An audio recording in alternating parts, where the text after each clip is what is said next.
ఆదికాండము 34వ అధ్యాయము 30వ వచనం. అప్పుడు యాకోబు షిమ్యోనును లేవీని చూచి మీరు నన్ను బాధపెట్టి ఈ దేశ నివాసులైన కనానీయులను పెరిజ్జీలను అసహ్యునిగా చేసితిరి. వారిలో నన్ను అసహ్యునిగా చేసితిరి. నా జనసంఖ్య కొంచెమే. వారు నా మీదకి గుంపుగా వచ్చి నన్ను చంపెదరు. నేనును నా ఇంటి వారును నాశనమగుదుమని చెప్పెను. చాలు. యాకోబు అబ్రహాముకి మనమడు. అబ్రహాము ఇస్సాకుని కంటే ఇస్సాకు యాకోబును ఏశావును కనెను. ఇక్కడ మనం అంశం ఏమనుకున్నాం? దేవుని చిత్తాన్ని చేయకుండా వారి చిత్తాన్ని చేయటం, దానిలో జరిగిన అనార్థాలు, వ్యతిరేకమైన పరిస్థితులు నెవరు వేసుకుంటూ ఈ రోజున మనము జాగ్రత్త పడటం. ఒక విషయం ఏంటంటే, యుగ సంబంధం అందున్న మనకు బుద్ధి కలగటానికే వృత్తాంతములుగా వ్రాయబడి ఉన్నాయి. బైబిల్ గ్రంథంలో దేవుడు మంచిని రాపించాడు, చెడును కూడా రాపించాడు. చెడ్డవాడేమయ్యాడు, మంచివాడేమయ్యాడు, దేవుని దయ ఎవరిని కాపాడింది, ఎవరిని ఆదరించింది అనే విషయాలు మనం జ్ఞాపకం చేసుకుంటూ చెడుని విసర్జించి మంచిని స్వీకరించేటటువంటి బిడ్డలుగా మనం ఉండాలని దేవుడు ఆశిస్తూ ఉన్నాడు. అలాంటి మంచిని మనం చేయవలసిన బిడ్డలంగా మనం ఉన్నాం. పోయిన వారం అబ్రహామును గురించి, లోతును గురించి మనం చూసాం. ఇప్పుడు యాకోబు, ఎవనికి యాకోబు దేవుడు సహాయకుడుగునో, ఎవడు తన దేవుడైనా యెహోవా మీద ఆశ పెట్టుకును నట్టివాడు ధన్యుడు. యాకోబు దేవుడు కాగలిగిన జనులు ధన్యులు అని ఉంది. అబ్రహాముకు ప్రత్యేకమైన వాడే, విశ్వాసానికి తండ్రి, కర్త. అంత విశ్వసించాడు. అయినప్పటికీ అబ్రహాము సంతానాన్ని అంతటిని దేవుడు తీసుకోలేదు. ఇస్సాకు సంతానాన్ని అంతటిని దేవుడు తీసుకోలేదు. కానీ యాకోబులో నుండి వచ్చినటువంటి సంతానాన్ని అందరినీ ఇశ్రాయేలీలుగా, వీరు నా ప్రజలు అని ఒక ప్రత్యేకతను చూపించాడు దేవుడు. ఇంకొక విషయం ఏంటంటే, అబ్రహామును ఇస్సాకును గురించి వ్రాయబడిన మాటల కన్నా యాకోబును ఉద్దేశించినటువంటి వాక్యాలే ఎక్కువగా ఉన్నాయి. అయితే యాకోబు ఎలాంటి వాడు, చాలా విషయాలు సుదీర్ఘంగా అప్పుడప్పుడు మనం తెలుసుకుంటున్నాం. కానీ యాకోబు, ఏశావులు కవలలు, ఈ సంగతి మనకు తెలుసు. కవలలుగా పుట్టకముందే, ఆ బిడ్డలు లేనప్పుడు ఇస్సాకు ప్రార్థన చేశాడు, మాకు సంతానాన్ని దయచేయమని ప్రార్థన చేశాడు. సంతానాన్ని ఇచ్చాడు. రిబకా ప్రార్థన చేసింది తర్వాత. ఎందుకు ప్రార్థన చేసింది రిబకా? గర్భములో ఉన్న వాళ్ళని భరించలేక ప్రార్థన చేసింది. వారు చేసేటటువంటి అల్లరి, లేదంటే వాళ్ళు చేసే గందరగోళంలోన ఆమెకి ఇబ్బంది అయిపోయి, తాకిడైపోయి భరించలేక ప్రార్థన చేసింది. అప్పుడు దేవుడు తెలియపరిచాడు. ఏమని అంటే, 2 బిడ్డలు ఉన్నారు. అప్పుడు స్టాండింగులు కానీ మరొకటి కానీ లేవు. కానీ దేవుడే చెప్పాడు, 2 కవలలు ఉన్నారు రిబకా నీ గర్భంలో, వారు పోరాడుతున్నారు. ఇంకొక విషయం ఏంటంటే, ఆమె అడగకపోయినా దేవుడు చెప్పాడు, పెద్దవాడి కన్నా చిన్నవాడు గొప్పవాడవుతాడు, పెద్దవాడు చిన్నవాడికి దాసుడవుతాడు అని చెప్పేశాడు దేవుడు. 2 పుట్టారు ఒకనొక రోజు. వారు పెరుగుతున్నారు. పెద్దవాడు తండ్రి పని పాటల్లోనూ, కానీ చిన్నవాడైనటువంటి యాకోబు ఏమన్నా సంవత్సరాలు తేడానంటే ఏం కాదు, నిమిషాలు తేడా. కానీ అలాంటి వాడు యాకోబు కూడా కష్టపడి తండ్రికి ఉపయోగపడవలసిన వాడు అయినా కష్టపడకుండా తల్లి చాటునే పెరిగినట్టు మనం చూస్తాం. ఆ వంటలు ఏం వండారు, ఏం వండాలి, ఇలాంటి విషయాలు నేర్చుకుంటున్నాడు తప్ప మరొకటి కాదు. ఏశావు ఏటాడుకుని వచ్చి అలసిపోయి పొలానికి వెళ్ళి వచ్చి మరి ఆహారం ఇమ్మన్నప్పుడు తను వంటకమును ఇవ్వకుండా ఉన్నాడు, తను వండుకున్నాడు గనుక దాని కొరకు జ్యేష్ఠత్వ హక్కును ఇచ్చి వేసినటువంటి వాడయ్యాడు ఏశావు. ఆ విషయంలో యాకోబు తప్పు లేదని చెప్పాడు. మోసపోయేవాడు ఉన్నప్పుడు మోసం చేసేవాడు ఉంటాడు, కానీ ఏశావు మోసం చేశాడు, జ్యేష్ఠత్వ హక్కుని ఇచ్చేయటం ఏంటి అని హెబ్రీ గ్రంథంలో కూడా వ్రాయబడి ఉండటం మనం చూస్తున్నాం. ఏశావు లాంటి భ్రష్టుడు ఎవడైనా ఉన్నాడా అని చెప్పి రాయబడటం మనం చూస్తాం ప్రియులారా. అయితే తర్వాత తండ్రిని మోసగించాడు తల్లి ప్రేరేపణను బట్టి, అది చాలా తప్పు. కానీ ఇక్కడ రిబకాకి చెప్పాడు, చిన్న కొడుకే దీవింపబడతాడు, చిన్న కొడుకు నేను ఇచ్చిస్తానని దేవుడు చెప్పాడు. అయినా రిబకా నమ్మకుండా ఉంది. ఆ తప్పంతా చేపించింది.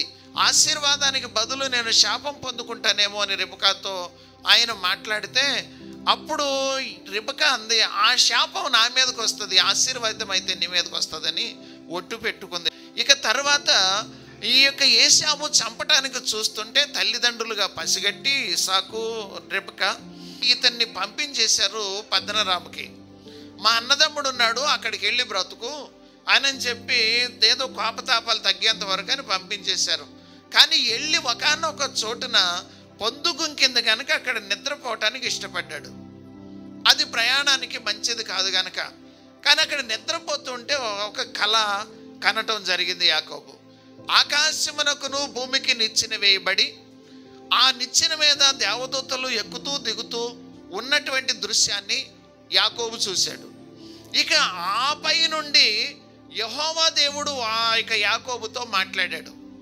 యాకోబుతో మాట్లాడి దీవెనకరమైన మాటలు అక్కడ మాట్లాడినట్టుగా మనం చూస్తాం. 28వ అధ్యాయము 12వ వచనం నుండి చదవండి. అప్పుడు అతడు ఒక కల కనెను. అందులో ఒక నిచ్చెన భూమి మీద నిలుపబడి ఉండెను. దాని కొన ఆకాశము కంటెను. దాని మీద దేవుని దూతలు ఎక్కుచూ దిగుచూ నుండిరి. మరియు యెహోవా అతనికి దానికి పైగా నిలిచి, నేను నీ తండ్రినైన అబ్రహాము దేవుడను ఇస్సాకు దేవుడనైన యెహోవాను నీవు పండుకొని ఉన్న ఈ భూమిని నీకును నీ సంతానమునకు ఇచ్చేదను. సంతానము భూమి మీద లెక్కకు ఇసుక రేణువుల వలెగును. నీవు పడమటి తట్టును తూర్పు తట్టును ఉత్తరపు తట్టును దక్షిణపు తట్టును వ్యాపించెదవు. భూమి యొక్క వంశములన్నీ నీ మూలముగాను నీ సంతానము మూలముగాను ఆశీర్వదింపబడును. ఇదిగో నేను నీకు తోడయుండి నీవు వెళ్ళు ప్రతి స్థలమందు నిన్ను కాపాడుచు నీ దేశమందు నిన్ను మరలా రప్పించెదను. నేను నీతో చెప్పినది నెరవేర్చు వరకు నిన్ను ఇడువనని చెప్పగా. ఇదంతా కూడా కలలో యాకోబు చూశాడు. తర్వాత యాకోబు మెలకు వచ్చేమంటున్నాడు. యాకోబు నిద్ర తెలిసి నిశ్చయముగా యెహోవా ఈ స్థలమందున్నాడు, అది నాకు తెలియకపోయిననుకొని భయపడి ఈ స్థలము ఎంతో భయంకరము, ఇది దేవుని మందిరమే గాని వేరొకటి కాదు, పరలోకపు గవనిని ఇదే అనుకొనెను. తెల్లవారినప్పుడు యాకోబు లేచి తాను తలగడగా చేసుకొనిన రాయిని తీసి దాన్ని స్తంభముగా నిలిపి దాని కొన మీద నూనె పోసెను. మరియు అతడు ఆ స్థలమునకు బేతేలను పేరు పెట్టెను. అయితే మొదట ఆ ఊరు పేరు లూజు. ఇక్కడ ఈ విషయాలన్నీ దేవుడు చెప్పేశాడు. కానీ ఈ స్థలానికి ఏమని పేరు పెట్టాడు? బేతేలు అని పేరు పెట్టాడు.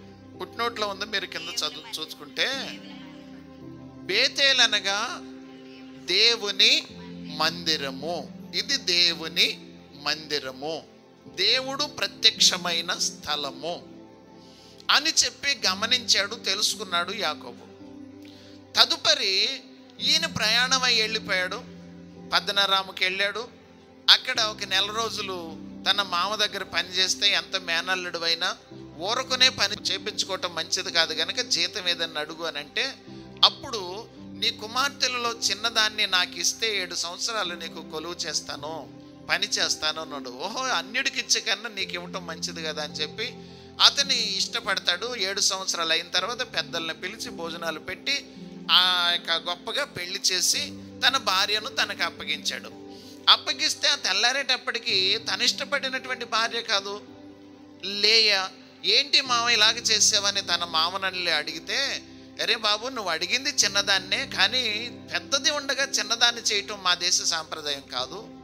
ఇంకొక 7 సంవత్సరాలు పనిచేయి, మరలా అప్పుడు చిన్నదాన్ని కూడా నేను ఇస్తాను అని చెప్పాడు. కానీ చిన్నదాన్ని కూడా 7 సంవత్సరాల తదుపరి ఇచ్చాడు. తర్వాత 2 దాసీలను కూడా ఇచ్చాడు. జిల్పా, బిల్హా అనేటటువంటి 2 దాసీలుగా ఇచ్చాడు.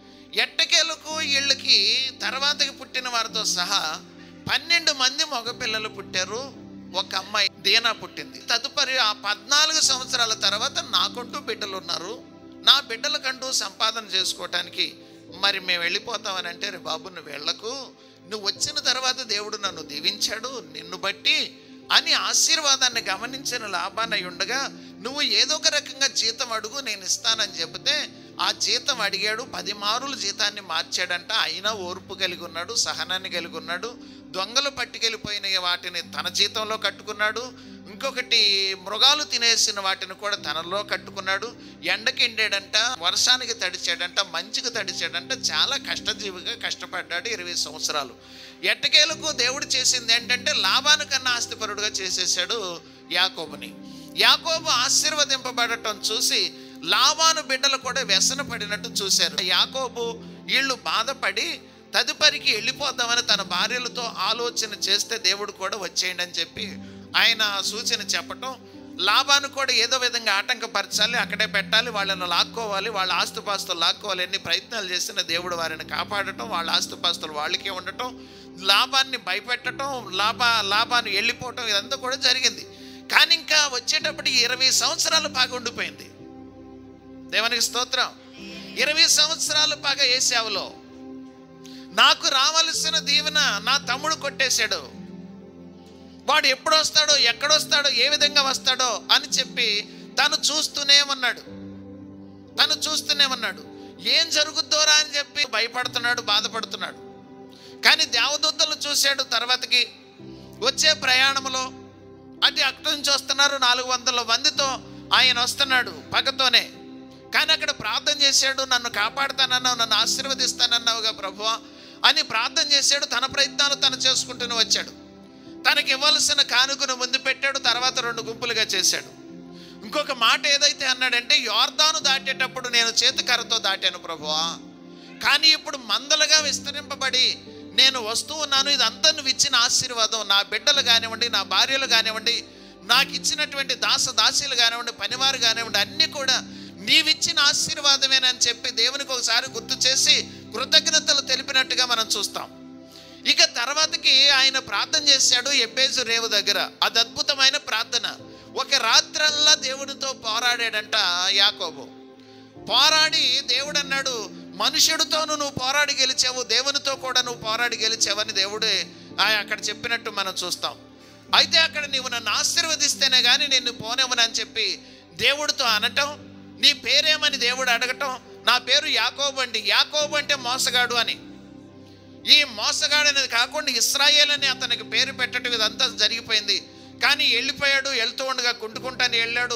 ఇక తుంటి నరం మీద దేవుడు కొట్టేటప్పటికి చచ్చిపోయేదాకా కుంటాడంట. ప్రియదేవుని బిడ్డలారా, ఇక అక్కడి నుంచి నడుచుకుంటూ వచ్చాడు. వస్తూ ఉండగా వీళ్ళందరూ ఏశావు శత్రుత్వంతో వచ్చినటువంటి వాడు మిత్రుడుగా మారిపోయిన సంగతి దేవుడు అద్భుతం చేశాడు, ఆశ్చర్యమైన కార్యం చేశాడు. ఏ ఒక్క విరుద్ధమైన పరిస్థితులు జరగలేదు. ఏశావు వచ్చాడు, కలుసుకున్నాడు, సాష్టాంగ పడ్డారు. తన భార్యలు కానివ్వండి, తన బిడ్డలు కానివ్వండి, అందరూ కూడా ఒక మాట అన్నాడు, నా ప్రభు అన్నాడు ఏశావుని. దేవుని ముఖం చూసినట్టు నేను నిన్ను చూశాను అన్నాడు. నా ఏలిన వాని పిల్లలేనని చెప్పి అతను మాట్లాడతాడు. ఎంత తగ్గించుకుని లోబడి మాట్లాడాడు. ఎట్టకేలకిని అతని కానుకిచ్చేటప్పుడు, తమ్ముడు నాకు చాలా ఉన్నది, నాకొద్దు నువ్వే తీసుకోమంటే బలవంత పెట్టి తన కానుక తనకి ఇచ్చేసినట్టుగా మనం చూస్తాం. అయితే నీవు నాతో వచ్చేయి అన్నాడు. ఎక్కడి నుండి వచ్చాడంటే ఎదోము ప్రాంతము నుండి యొక్క యేసే వచ్చాడు. నాతో రా, ఇంటికి రా. ఏ జ్యేష్ఠత్వం కొరకు నువ్వు పోరాడావు, ఏ ఆస్తిపాస్తుల కొరకు నువ్వు పోరాడావు, కానీ ఒక్కటి కూడా నువ్వు తీసుకోలేదే. కానీ ఇతను నేను వస్తాను, ఇప్పుడే వడిగా తోలినట్టయితే మందంతా చచ్చిపోగలదు, నేను నిదానంగా వస్తాను అని చెప్పి తన అన్నయ్యకి సర్ది చెప్పాడు. సరే నా పని వాళ్ళన్నా ఉంచుతాను అని అంటే వాళ్ళు కూడా అవసరం లేదు, మేము వస్తామని చెప్పాడు. వాళ్ళని సాగనంపాడు. ఎక్కడికి వెళ్ళాడు ఇతడు? ఎక్కడికి వెళ్ళాడు ఇతడు? అన్న తండ్రి జీవించినటువంటి ప్రదేశానికి వెళ్ళలేదు, జ్యేష్ఠత్వం కొరకు పోరాడిన ప్రదేశానికి కొరకు వెళ్ళలేదు. కానీ ఇతడు ఏం చేశాడంటే సుక్కోతు అనే ప్రాంతంలో షెకెము అనేవాళ్ళు ఉండేటటువంటి గ్రామము లేదా పట్టణము, దాని యొక్క ముందు ద్వారమున అక్కడ ఒక టెంట్ వేసేసి ఇళ్ళు కట్టుకుని పశువులకిని ఈటికిని అవన్నీ కూడా సక్రమంగా చూసేసుకున్నాడు. ఇక్కడ విధానం చూస్తే ప్రిల్లరా, ఇతడు ఇక్కడే ఆగిపోయాడు. ఏమీ జ్ఞాపకం రావటం లేదు. ఇంత ఆశీర్వాదం పొందాను, ఇంత దేవుడు నన్ను ఇచ్చాడు, కష్టకాలం నుండి మరణ దినముల నుండి దేవుడు నన్ను తప్పించి ఇడిపించి నన్ను కాపాడాడు, దేవుడు నాతో మాట్లాడినటువంటి స్థలమునకు వెళ్ళాలన్న ఉద్దేశం అతను మర్చిపోయాడు. దాని అంతటిని కూడా పక్కన పెట్టేశాడు. సరే ఇక్కడే ఉంది, చల్లగా ఉంది, సౌకర్యంగా ఉంది, ఆహ్లాదంగా ఉంది, పచ్చిక బయళ్ళు ఉన్నాయి, నీళ్లు ఉన్నాయి, అన్నీ ఉన్నాయి, ఇక్కడే వేసేసుకుందాం, ఇక్కడే ఉండిపోదాం అని చెప్పి అక్కడే ఉండిపోయాడు. కానీ అక్కడ కొన్ని వ్యతిరేకతలు జరగటం మనం చూస్తాం. మగ పిల్లలు ఉన్నారు, అప్పటికి 11 మంది పిల్లలు ఉన్నారు. ఇంకా బెన్యామీను అనేవాడు రాహేలుకి ఇంకా చివరివాడు పుట్టలేదు. తదుపరి పెద్దది దీనా అనే ఆమె ఉంది. కానీ ఆమె అన్నదమ్ములైనా సరే వాళ్ళతో ఆడుకోవటానికి ఇష్టపడదు. మనందరికి తెలిసిన సంగతే. ఆడపిల్లలు ఆడపిల్లలతో, పిల్లలు పిల్లలతో, పెద్దవాళ్ళు పెద్దవాళ్ళతో, ఎవరి వయసు, ఎవరి ఈడు, ఎవరి జోడు వాళ్ళతో ఆడుకోవాలి, వాళ్ళతో పాడుకోవాలి, సరదా పడాలి అనేటటువంటి ఆశ ప్రతి ఒక్కరికి ఉంటుంది. కానీ ఈమె తల్లిదండ్రులకు కూడా చెప్పినట్టు లేదు, అన్నదమ్ములకి చెప్పినట్టు లేదు. షెకెములోనికి వెళ్ళిపోయింది. అక్కడికి ఎందుకు వెళ్ళిందంటే ఆడపిల్లలు ఉంటారు, వాళ్ళతో కాసేపు మాట్లాడదాం, వాళ్ళతో ఏదైనా ఆటలాడదాం అని చెప్పి అక్కడికి సరదా పడి వెళ్ళిపోయింది. అక్కడ జరిగిన విషయం ఏంటంటే వ్యతిరేకమైన విషయం జరిగింది. షెకెము కుర్రాడు కొడుకు ఒకడు చూశాడు, ఆమెను బలవంత పెట్టేసి పాడు చేసేసాడు. ఆమెను మరలా అక్కడేమో చేశాడు. తర్వాత ఇంకొక విషయం ఏంటంటే ఆమెను చాలా ఇష్టపడ్డాడంట, చాలా ఇష్టపడ్డాడు. తండ్రితో మాట్లాడాడు, నాయన ఆ అమ్మాయిని నేను ఇష్టపడుతున్నాను, వాళ్ళు ఏ తెగో ఏ జాతో ఏమో నాకు తెలీదు, కానీ ఆ అమ్మాయి నాకు ఇష్టమైంది, ఆ అమ్మాయిని నేను ప్రేమిస్తున్నాను, ఆ అమ్మాయే నాకు కావాలి అని చెప్పి తండ్రితో చెబితే, కానీ తండ్రికి తల్లికి వాళ్ళందరికీ ప్రాముఖ్యమైన వాడంట అతడు, చాలా ప్రాధాన్యత సంతరించుకున్నవాడంట అతడు. అతడు మాట కాదనలేక బేరసారాలకు వచ్చాడు యాకోబు దగ్గరికి. యాకోబు కొడుకుల దగ్గరికి ఏమంటున్నాడు? వాళ్ళ దగ్గరకు వచ్చి అంటే, మీ అమ్మాయిని మా అబ్బాయి చాలా ఇష్టపడుతున్నాడు, ఏదో జరిగింది, ఏదో జరిగిపోయింది, తప్పు జరిగిపోయింది కాదని అంటలేదు, కానీ తప్పు చేసి అనుకోవట్లేదు నా కొడుకు అని, నీ కూతుర్ని నేను చేసుకుంటానని చెప్పి ఇష్టపడుతున్నాడు కనుక మీరు మా మధ్యలో ఉండండి, మాతో ఉండండి, కలిసి వ్యాపారం చేసుకోండి, కలిసిమెలిసి ఉందాం, మా పిల్లల్ని మీకు ఇస్తాం, మీ పిల్లల్ని మాకు ఇవ్వండి, మనం కలిసిపోదాం అని చెప్పి వాళ్ళు బేరానికి వచ్చారు. ప్రియదేవుని బిడ్డలారా, వీళ్ళన్నది ఏంటంటే అన్యునికి మా బిడ్డని ఇవ్వటం అది మర్యాద కాదు, మీరు సున్నతి లేనివారు అని చెప్పంటే, ఆ సున్నతి ఏదో అయితే మేము చేసుకుంటామని అంటే, ఆ చేసుకోమంటే ఆ పురుషులందరూ కూడా సున్నతి చేసుకున్నారు ఈ ఒక్కడి కోసం, ఈ అమ్మాయిని చేసుకోవటం కోసం. అయితే తర్వాత జరిగినటువంటి పరిస్థితి ఏంటంటే 3 రోజులైన తర్వాత వాళ్ళకి చాలా బాధాకరంగా ఉండినప్పుడు షిమియోను లేవి అనేటటువంటి వాళ్ళిద్దరూ తల్లిదండ్రులకు తెలియకుండా, అన్నదమ్ములకు తెలియకుండా, ఎవరికి తెలియకుండా వాళ్ళ కత్తులు చేత పట్టుకుని ఆ పట్టణంలోనికి వెళ్ళి వాళ్ళందరినీ, పురుషులందరినీ చంపేసి వాళ్ళ యొక్క గేదెలను కానివ్వండి, గొర్రెలను కానివ్వండి, ఎడ్లు కానివ్వండి, వాటన్నిటిని కొల్ల సొమ్మును దోసుకుని బంగారం, వాళ్ళ యొక్క ధాన్యాన్ని అంతటిని కూడా తెచ్చేసుకున్నారు. ఇది జరిగిన తర్వాత ఇక్కడికి వచ్చిన తర్వాత అది ఆ మాట మాట్లాడుతున్నాడు నన్ను. అప్పుడు యాకోబు షిమియోనును లేవీను చూచి మీరు నన్ను బాధపెట్టి ఈ దేశ నివాసులు అయిన కనానీయులలోను పెరిజ్జీయులలోను అసహ్యనుగా చేసితిరి. నా జనసంఖ్య కొంచెమే. మీరు నా మీదకి గుంపుగా వచ్చి నన్ను చంపెదరు. నేనును నా ఇంటి వారును నాశనమవుతాము అని చెప్పాను. ఇప్పుడు ఇక్కడ కొన్ని తప్పిదములు దొర్లినట్టుగా మనం చూస్తాం. తన కాని జనములోనికి, తన కాని ఊళ్ళోనికి దీనా ఎందుకు వెళ్ళింది? వెళ్ళింది, సంబంధం ఖాయమైంది కదా. ఈ షిమియోను లేవి వెళ్ళి వాళ్ళని ఎందుకు చంపారు? దీనా అంతకురాలా? లేవి షిమియోను అంతకులా? మనలో ఒకసారి అవగాహనతో మనం మాట్లాడుకుందాం. ఎవరు చేసిన తప్పిదముకు ఇలాగ జరిగిపోయింది? ఆలోచించండి. అసలు ఇక్కడ విషయం ఏంటంటే, దీనా చేసింది లేదు, షిమియోను లేవి చేసింది కూడా లేదు. ఆడపిల్లలతో సరదాగా వెళ్ళింది. తన చెల్లి అని తన చెల్లిని పాడు చేశారని పట్టుదలతోనూ కోపంతోనూ పగతోనూ వెళ్ళి చంపేశారు. కానీ అస్సలు తప్పెవరిది? దేవుడు ఎవరితో మాట్లాడాడు? యాకోబుతో మాట్లాడాడు. ఆ స్థలం దేవుని మందిరం అని పేరు పెట్టాడు, బేతేలు అని పేరు పెట్టాడు. అది ఎందుకని యాకోబుకి గుర్తు రాలేదు? సరే, ఏసావు రమ్మన్నాడు, రానని అనలేదు, కానీ వాళ్ళు కూడా మానేశాడు వస్తానని.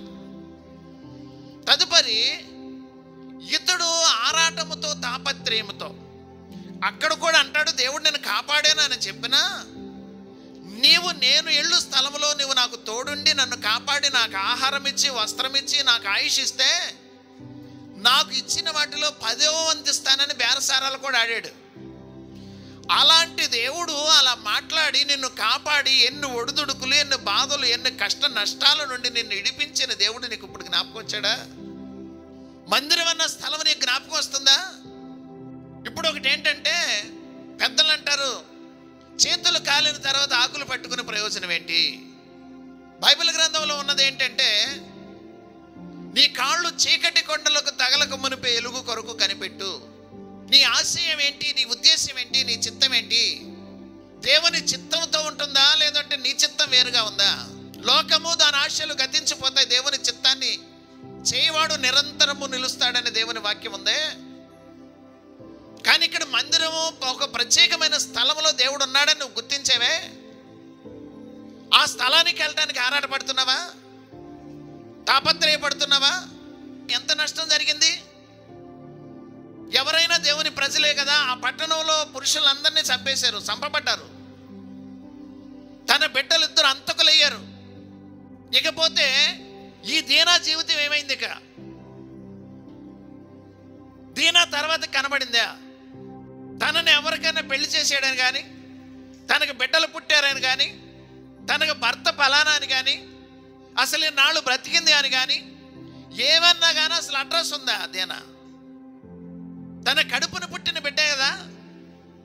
తన కుటుంబాన్ని కాపాడుకోవలసింది ఎవరు? యాకోబే కదా. యోబు తన బిడ్డల నిమిత్తంగా, ప్రతి వారి నిమిత్తంగా దహన బలులు ఇచ్చి ప్రార్థన చేశాడు. కానీ యాకోబు బిడ్డల విషయంలో శ్రద్ధ తీసుకున్నాడా? యెహోషువ అన్నాడు, నేను నా ఇంటి వారును యెహోవానే సేవిస్తాము అని ఖచ్చితంగా చెప్పాడు. కానీ యాకోబు చేసినటువంటి తప్పిదం వల్ల ఒక జీవితం నాశనం అయిపోయింది. తన గర్భాన్ని పుట్టినటువంటి బిడ్డ ఎందుకు పనికిరాకుండా పోయింది. ఒక పట్టణంలో పురుషులు చంపబడ్డారు, తన బిడ్డలు అంతకులయ్యారు. ఇది మరలా వెనక్కి తీసుకోవడానికి ఉంటుందా? జరిగిపోయిన నష్టం ఎంత ఘోరమైనది. ప్రియదేవుని బిడ్డలారా, అదే నువ్వు దేవుని మందిరానికి వెళ్ళి ఉన్నట్టయితే నీకెంత సంతోషం, ఎంత ఆనందం. ఇప్పుడు ఒక విషయం మనం చూస్తే, దేవుడు ఇవ్వాల్సిన సంపదను చూస్తున్నాడు, దేవుడిచ్చిన బిడ్డలను చూస్తున్నాడు, దేవుడిచ్చిన భార్యలను చూస్తున్నాడు, దాసదాసుల్ని అన్నిటిని చూశాడు. కానీ దేవుడిని కావాలని కోరుకోవట్లేదు అక్కడ యాకోబు. కొందరికి వనరులే, వసతులే. ఇంకొక విషయం చూస్తే, దేవుడు కావాల్సిన అవసరం లేదు చాలా మందికి. దేవుడిచ్చే ఆశీర్వాదాలు కావాలి. ఇప్పుడు ఒక మాట మిమ్మల్ని అడిగితే మీరేం సమాధానం చెప్పగలరు? మీరు ఎందుకు మందిరానికి వచ్చారు? ఈరోజు మనల్ని మనం పరీక్షించుకుంటే, ఇది ఆదివారం కనుక వచ్చారా? రావాలని ఒక తీర్మానం ఉంది కనుక వచ్చారా? లేదా దేవుని కోసం వచ్చారా? దేవుడిచ్చే ఆశీర్వాదాల కోసం వచ్చారా? దేనికోసం వచ్చారు? చాలామంది ప్రార్థన చేస్తారు, ప్రభువా నీవు ఈరోజు నాతో మాట్లాడు ప్రభువా. మాట్లాడిన దాన్ని స్వీకరించరు, మాట్లాడిన దాన్ని అంగీకరించరు. ఎవరిలో నుండి మాట్లాడతాడు? దేవుడు తన సేవకుల్లో నుండి మాట్లాడతాడు. బిడ్డలను పాడు చేసుకున్నది మనం కాదా? సొలొమోను చెప్తున్నాడు, బాలుడు నడవలసిన త్రోవలో వానికి నేర్పము, పెద్దవాడైనప్పుడు దాని నుండి తొలగిపోడు అని. కానీ మనల్ని బట్టి కూడా పిల్లలు సక్రమంగా ఉండవలసిన అవసరం ఉంది కదా. ఇంకొక విషయం చూస్తే, పాత సామెత, ఆవు చేలో మేస్తే దూడ గట్టును మేస్తుందా? కానీ బిడ్డల విషయంలో మనల్ని బట్టి మన బిడ్డలు కాపాడబడాలనేటటువంటి పరిస్థితులు మనకు లేవే.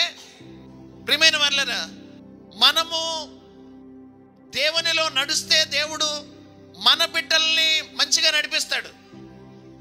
దేవుని చిత్తములో మనం ఉంటే దేవుని కొరకు మన బిడ్డలు, మన కొరకు దేవుని బిడ్డలు, మన బిడ్డలు నడుస్తారు. ప్రియులరా, ఇది అవకాశవాదంగా చాలా మంది జీవిస్తున్నాం.